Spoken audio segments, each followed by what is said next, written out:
Hey, I'd like to welcome you to another episode of Mission Matters. My name is Adam Torres, and if you'd like to apply to be a guest in the show, just head on over to missionmatters.com and click on Be Our Guest to Apply. All right, so today I have Jessie Williams, who is managing partner over at jmWilliams CPA. Jessie, welcome back to the show. Thank you. Thank you. Thanks for having me again. All right. One of my favorite guests, and I'm excited to talk about today's topic. So, the new book, what you wrote about coaching, and I mean, we're finally out there with it in terms of the content. And first off, I just have to ask, how do you feel? It feels good, actually. Like every time I post about it, everyone just gets so happy about it, and they're sharing and they're sending me pictures that they purchase it. It's more surreal than I thought it would be. And I'm being forced to sign it today, later today. Hold on. So the first time somebody, I'll take myself back to the financial advisor days, and I'll tell you right now, the first time I had a book and I was at an event and somebody asked me to sign it, I had that moment where I'm like, what? Like why or how? But it's fun, right? I don't know. I'll let you know this afternoon. And I have to say that I was like, look, it's a book with entrepreneurs, and I have one chapter. Okay. Yeah. It's amazing. And so we'll get this episode started kind of the same way we start them all, with our Mission Matters Minute. And now I'll be asking you this question as a published author on your end. So we at Mission Matters, we amplify stories for entrepreneurs, executives, and experts. That's our mission. Jessie, what mission matters to you? Absolutely coaching. Coaching in any way, shape, or form, whether it's formal, informal, giving back, mentoring, being a service to someone else that you could help, because that has been very impactful for me in my career, even as an undergraduate student, a graduate student, just someone just for no reason, nothing to gain, just say, hey, try this, look into this. I think you should look at that. And I've always listened or give it some thought, take some approach, and took action. And it always worked, to be quite honest with you. And to be honest, one of the first person that I remember off the top of my head who have done that for me very selflessly, she actually called me and said to me that she's buying my book. I didn't even know she followed me on social media. So yeah. And what you wrote about specifically, so the value of coaching. And when I think about even your approach to your day-to-day as a CPA and helping business owners and executives with what they do, I don't want to assume that all of our new viewers and listeners caught some of our previous episodes. So maybe just start off with a little bit more about jmWilliams. So we are your typical tax and accounting firms in terms of service. We're not typical in how we service our clients, because we don't want you to think, if you think of your father CPA, we're like the complete opposite. We like to use technology a lot. We like to make things easier for the client, seamless and efficient. So in that aspect, we do like to have awesome clients. So we do like to educate, and there's always free education going on, because the best customers are your most informed and educated customers. So we do a lot of that, and anywhere we could look to see where we could help our clients, whether they ask for it or not, we would say, hey, I do see some room there where we could do some savings. Would you allow us to do some digging, do an analysis, and come back and get some concrete numbers and see if we could save you some money on taxes? We do have a coaching part of things, because there are a lot of small business owners, because you have small business owner as defined by America, but then you have the guys who just started something yesterday with no capital, absolutely no money in the bank, and they are very clueless as to what needs to be done, what things need to have in order, just to keep the IRS, Uncle Sam, at bay and don't get into trouble. So some stuff like that, we do like to educate and teach as much as we can. We have some formal training as well. We do some webinars, seminars, some just formal coaching, anywhere that we could see where we could do with some help. Simple stuff like paying estimated taxes is a workshop that I did a couple of weeks ago. I want to hear more about your kind of the inspiration. So when I think of you, first off, I think of you, of course, as a coach. I mean, I've learned a lot from you through our clubhouse events that we host, where you've been on panels multiple times, and every time we interact, I mean, because you talk to so many business owners, so many startups, you help a lot of people. So I always learn from you. But when you originally brought the content to us for the book, I figured you might go in that direction, but I'd like to hear from your words, the author. Like, what was some of the inspiration for writing about coaching for our readers? When you have to write something and you look at your career and you look at just your journey, forget your career, your journey in life, and how did you get to where you are? If you're somewhat happy where you are or where you're going, where the part of your journey you're in. And a lot of that is owed to people around you. Yes, you're the only one that did the work. You are responsible for what has happened. But there's so many things that happen that turn me in one direction as opposed to the other. I have to say that I've always sought advice from people, even having to pick a major in accounting. I remember when I was probably 16 and this the weight of the world on me to pick a major. Literally, you're telling me at 16 years old, I have to pick something that I have to do for the rest of my life. And not I having don't want to do that now at 40, by the way. right. There was no one to tell me, like, look, don't sweat it too much. Chances are you're going to evolve and change and grow. You may not even do that. And, it so happened that I changed major and came back to it. And then I realized that I like taxes more. And now I realize that I actually like coaching more. Yeah. So I do think that when I look at my journey, is always people that has helped my journey, where it's a professor that had me do some taxes just to see if I would like it at their office, where there's a friend that told me you should go to this conference. If your major is accounting, do you plan on taking the CPA exam? Which I didn't know what that was. I didn't know what it was. So I'm like, I guess I'll take it. Yeah. Yeah. And then, just people just sharing information is what I think I owe a lot of my success to. I'll never forget this one lady, Simona Young. She was the most influential person I've met in college. I would say so. And then she put me on to an organization called NABA, the National Association for Black Accountants. And then you meet people who are doing the same thing you're doing, because a world that you know nothing about, now all of a sudden you have friends. And just now I'm in a tax guru group. I'm in a mastermind with women who own their own business, who are killing it. More than I am too, so I look up to them. They are a form of mentors, and I've seeked coaching too. Anything that I want to do in life that I know nothing about, I'm going to either read a book. If I want to learn it like yesterday, I'll get a coach. I'll pay for it.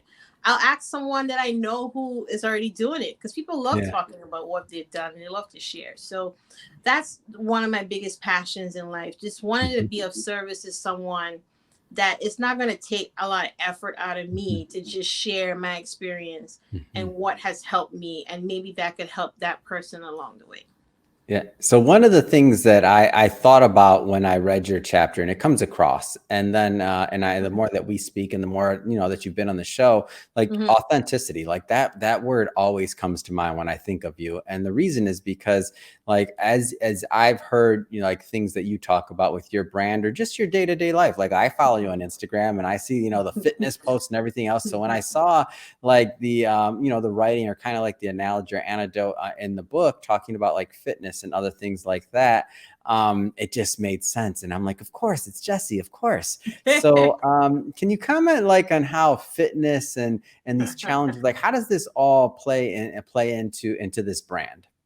Well, being an entrepreneur, like there's so many different versions of us. And I think that we have to show up every day at work, right? Because we're always working. Even when we think we're not, we're selling, we represent our brand, our company.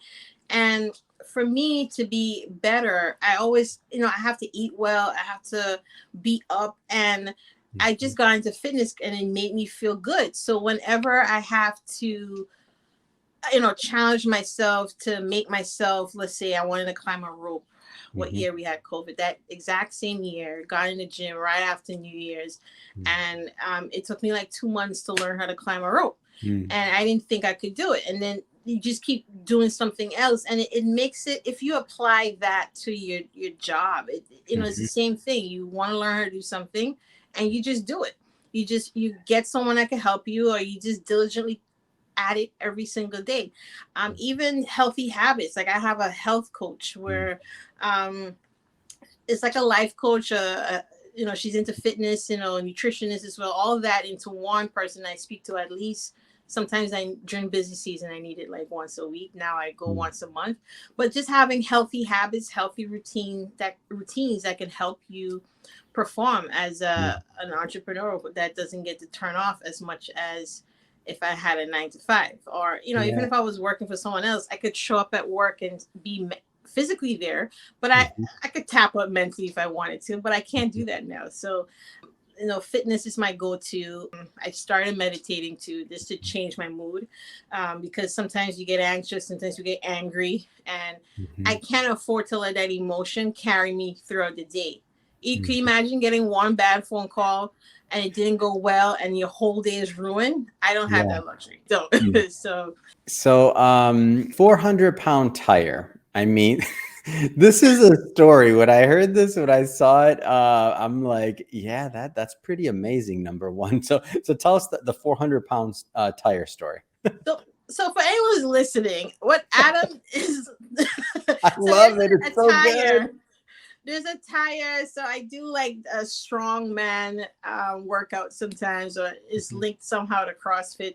And I see people lifting tires, and I'm like, I want to lift a tire, and it's all about. Me too, because who does that? I want to lift a tire too. I love it. Go ahead, please. Can you imagine you walking in the street and a big person wants to mess with you? Like you could take them. Like they're probably 300 pounds. The tire is 400. It's easy. So I just wanted to learn how to flip it, so I started with 200. Naturally, I start small, and it's all about technique too. I'm not using much upper body. I'm using a lot of, like, I'm trying to run through the tire, if you will, like a quarterback. It's awesome. It's a great story. And to me, what like one of the takeaways that I get from this is that us as entrepreneurs, right, and business owners, executives out there, it's like we're not always going to have everything figured out. We need to, get outside of our comfort zone daily, depending on where you're at in business, right? And ideally in some way, shape, or form, and just kind of push forward. And in this case, push through the tire to, to lift it and to set new goals and new challenges for ourselves to keep life interesting, fun, and to keep the needle moving on your business, if that's one of your goals. So I understand you got another tire in your eyesight, or is that right? I'm trying to. I think the next one. So 400 is fine now. It's manageable depending on the workout. I think there's a 5 or a 6. I'm not sure. Oh my gosh! All right, I'm done. Yeah, I had to ask. I just knew. I didn't even know, but I knew to ask this question. I'm like, of course. But I don't have a huge desire to do that. So I use those things, as a challenge, and this was business. Like one of the things I had to master is sales. Like I could hire a sales guy, but I also have to. I'm not going to get a sales guy who could talk to the clients the way how I could. I'm not going to get. It's very unheard of for an accounting firm to hire a sales rep. So I'm not going to find very easily a representative who has experience in selling the services we provide. And people are going to want to ask questions. So, anyone who owns a company, they want to have questions, and the sales guy is not going to answer it. So I have to be the best salesperson I want to be. I have a coach for that. So, I'm constantly improving my skills because, that's what you have to do. The minute you stop learning, that's the minute you're behind the curve, because things change so often, you get left behind. So you're known as a growth coach. For those out there that maybe haven't, explored coaching, or maybe they have, but they haven't necessarily worked with somebody like yourself, let us know a little bit more about what a growth coach is. So a growth coach is what I have. That's someone that's helped me grow my business. For me, is that I do come across a lot of s- new beginners, entrepreneurs who love to say they hate numbers, they stay away from numbers. And I Yeah. think it's a statement that we all laugh at, and it's funny, and you say it, Yeah. but I don't think any successful business person is bad with numbers in that sense, because your success have to be intentional. I mean, there is stuff that just happens, right? But to Mhm. sustain success and the level of income you want, you have to be able to track and be constantly looking at the numbers. So that's what I teach and coach my clients through, is that you have to constantly be looking at the numbers. What is your indicator of success? What do you need to do if you want to hit sales of 1 million? What do you need to do today to get to that million? Constantly tracking that and improving. So that's something that I teach my clients, whether it's paid or not paid, but it's something that is very important. You got to know your numbers until you get to a point where you're too busy and you hire someone to do it, and at that point you're aware of what's going on, so no one needs Yeah. to explain to you your own numbers. Mm. And you don't want to get a financials and you don't know what's in it. That's Mhm. kind of not cool at all, you know. Yeah, you have to be able to speak the language. That's the bottom line. Like have Yeah. to be able to speak the language. And for some, that comes easier for some than Mhm. others. But either way, over time, especially as revenue grows and as the complexity of the business grows, like you don't want to be blindsided. Have to be able to speak the language. And that's one of the great things I think about, in like working with you and just your whole methodology and approach is that you already Mhm. have that side so strong. And that's like a core of what you do. But you also have the coaching side too. Yeah. So in my opinion, it's like the perfect 1-2 punch. I Mhm. also know that you also work with individuals that are transitioning to becoming entrepreneurs, or people that have left the Yes. corporate world and things like that. What are some of the transition or challenges that you see they face when you're working with them? Like, what are some of those common themes? Obviously, everybody's going to be different, right? Different wants and Yeah, needs, but I know themes kind of can repeat themselves. they can, and I'm finding the sweet spot in finding people who are me 6 years ago, where Yeah. I could help anyone transition into any role that they want to go to. But a Mhm. lot of us don't just quit our day job and just dive in, right? Yeah. I think that is nice to do. It sounds nicely, but for those who are scared and have their responsibilities of, maybe you're a husband, a wife, single mom, you have kids, Mhm. you got a mortgage. it's, Yeah. it's, it's kind of scary to just quit your job and just go in cold turkey, and you don't Mhm. really sure how it's going to plan out, like I did. But you a lot of us have it as a side gig, and Mm. the first thing is to stop thinking of it as a side gig and prepare this baby that you Mhm. have as a side gig to be something big, and to set up those tools now. That's number one. Obviously, there's a mindset thing we have to work on as well. It's just what point you want to quit your day job to do this. Do you ever want to quit your day job? Like, what's the goal here? But Yeah. the passion for me is finding accountants who are sitting miserably in public accounting. They have secretly a book of clients, and they do want to quit, but not sure if they can, because they pay pretty well in accounting, not as Mhm. much if you look at the hours, and it's hard to leave 6 figures and just Mhm. start from scratch. So Yeah. it could be done. I've done it, and I wanted to be able to share what I've done to Mhm. help them. Someone helped me along that journey as Mm. well. But I think it is important for people to figure out a strategy, your goal, strategy, plan, and implement that plan every single Mm. day. That's what that's what my secret formula is, really. Ah, and so what, whether it's on the coaching side or whether it's working as a tax and strategy side of with jmWilliams, I mean, what's typically a good fit to work with you and your team? Like, what type of client? We want people, honestly, that is willing to be coached, whether Mm. they are just coming us for we do CFO service, tax planning, tax preparation. So whether you're coming for us for just that or coaching, you got to be coachable, because things there's a reason why you moved or you got someone new. There's a reason why you're hiring us, because maybe you didn't care for your last person, or they can't grow with you as fast Yeah. as you would like them to. Whatever the case is, there has to be some type of coachability there. Mhm. Growth is very important to us as well, because we can't stay at the same place all the time. I need my clients to give up all the financial stuff they're doing, let us take it over, and I want them to be a true CEO and get more clients so they can make money and I could charge them more, essentially, and we all could be happy.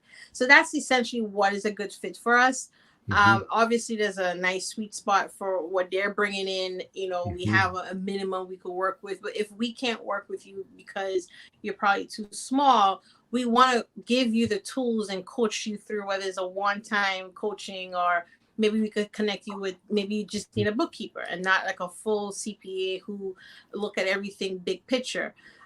So if we can't help you in the capacity that we work normally, we would pass you on to someone else or give you some tools in which you could use. Something I've told people, I don't think you should hire a CPA. I think you should get this software and track it, and let me touch base with you in 3 months. And going back to what I said, like the word when I think of you and what you're doing, authenticity, right? Like for everybody watching, like you wouldn't expect a managing partner, the founder of a CPA firm to say, hey, if I think there's a better way to do it that doesn't involve paying XYZ, then I'm going to tell you. Right. Like that's the way it should be. And that's why you do good business. And that's why people love you. Like that's the reason. And that's what goes back to that word, authenticity. So it's good stuff. Any particular, just to maybe ask another follow-up question to that one, is any specific industries versus others, or pretty agnostic across the board on that end? It's across the board. I'm gonna get a little secret. Everyone thinks their industry is special. But it's not. Like I get people Definitely media industry special. No, I'm just playing. Is that I'll get someone, hey, have you worked with media clients before? And I'm like, I mean, I'm going to say no, and that's going to deter you. But I always have to come back and say, hey, we have in the past. Is there a particular reason why you asked that question? There is a little specialty about I think some industry, like real estate. Like you have to understand certain things. So when it comes to property management in the space of real estate, that's my favorite set of clients to work with. More so property developers. They are my favorites to work with. They are about the community because they're developing their community, right? They tend to want to keep the dollar in their community. They care about their people for the most part. I've seen. I'm thinking of a very special client I had years ago.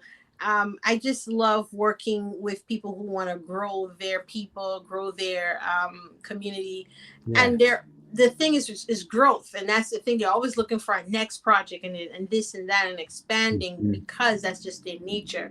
So that's my favorite to work with. If I get two of those, they're always doing something new. So I'm always with them have a new project to work with.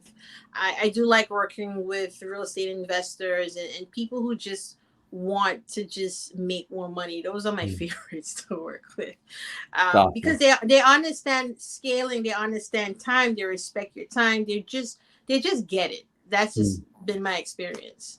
The more real estate have I worked with media? Yeah, in the past. I've done production companies and stuff like that, and just knowing how working in different states, if you're shooting in this state versus that state, how the states work. So that could be tricky, but it could be profitable as well. But it's pretty much across the board. A lot of the things that we don't know, we research, and research is a big part of what we do. I know people expect us to know everything, but even something we think we know, we still got to go back and research it.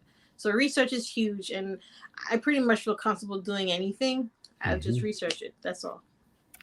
So Jessie, I know you're a busy woman, a lot on your plate. Excited to hear more and to work more with you on this book promotion, and to learn more about your coaching and what you're doing there. And just you're just such a welcome member of our community overall, and I'm always thankful for your time. But that being said, I have to ask. So what's next on the agenda? What's next for you? What's next for jmWilliams? Well, I honestly, the coaching program is what I'm really trying to develop more and to get more people in a more structured school setting, I would say.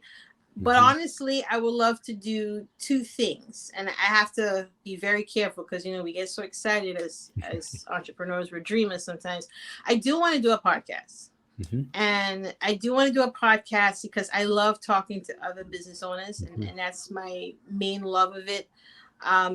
Then also too, more speaking engagement. So anything around speaking and sharing is what I would want to do, and that may come more towards the last quarter of the year.